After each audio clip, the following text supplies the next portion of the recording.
मलका जुबैदा हारून रशीद की जो बीवी थी, उन्होंने ये ख्वाब देखा कि उनकी शर्मगाह से चरिंद परिंद हैवानात इंसान सारे फायदा उठा रहे हैं। तो जब उन्होंने ये ख्वाब देखा तो ये बड़ा चौंका देने वाला ख्वाब था।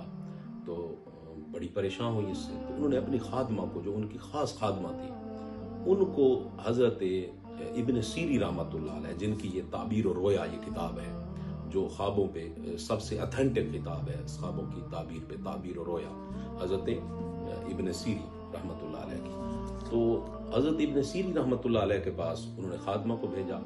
तो उन्होंने ये ख्वाब सुनाया।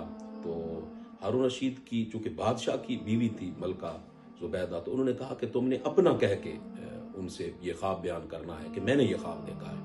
तो अल्लामा इब्न सीरी रहमतुल्लाह अलैह, जो ताबीर और रोया के सबसे बड़े माहिर थे, तो उन्होंने जब खादमा से ये ख्वाब सुना तो उन्होंने कहा कि इस ख्वाब की ताबीर इतनी बड़ी है कि तुम इस ख्वाब को देख नहीं सकती।